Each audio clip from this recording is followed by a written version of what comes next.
Mindfulness. Be mindful to supersize and grow your business. Horne-Ellstrom here. I guess I know my own name. Today we're talking about in this year's Get Your Goals annual challenge, this year's annual challenge to do one thing every day to get what we want in different areas and aspects of our life. We're focusing on mental well-being this month.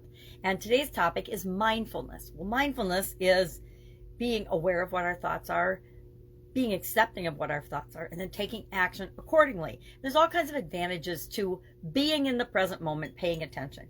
The thought and the ideas of mindfulness have been around since at least the 1520s, and it's been used in lots of different areas, but primarily personal development. And I contend that it's one of the key secret ingredients to building and growing a successful business. If we're worrying about the past or the competition or worrying about the future, living in the past, we're not in the present moment, which is the only time that we have where we can take action. And we want to be taking action to grow and build our business. Well, we deliberately want to be aware of our mind, our body, and the things in our organization that are important, right? How do we serve our customers, etc.? How do we have processes and systems and habits and rituals that we follow in our business that create what it is that we want to create in the world?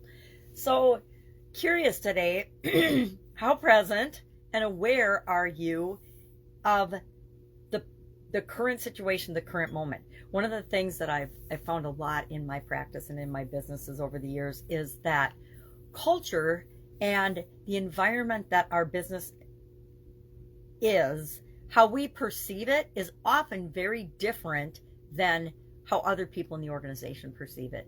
And that's one of the areas that we can always look at and investigate and be more present and aware of in order to positively impact our organization and the people that we serve. Because the better we create the culture in our organization, the better our people are equipped to serve the people that we're here to serve. I don't know if that's kind of a roundabout way of getting at it, but that's just one area that I know that we're often unaware of. I remember in corporate America, we would have consulting firms come in and they would do a cultural assessment, or they would do, their, what do they call it? I can't remember.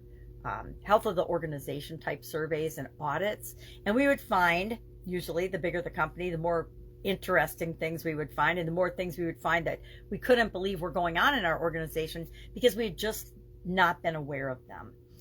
A lot of times things fall into a way of being because it was a quick solution at the time, and then people just keep doing it.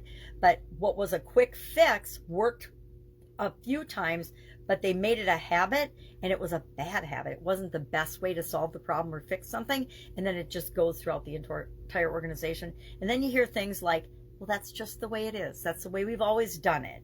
And that's one of my most dreaded phrases in business or in life is, that's the way we've always done it. That's just the way I am. If you believe that, guess what? There's no opportunity to change.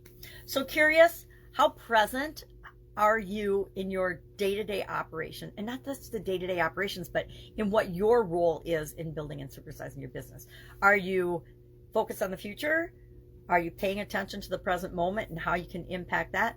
Or are you thinking about past successes or past failures and letting them color what's going on right now? Curious about that? Share in the comments below your experience with mindfulness and being mindful. And do you believe, like I do, it has a huge impact on our ability to get results in our business? All right, have an awesome day, and I'll, of course, be with you tomorrow.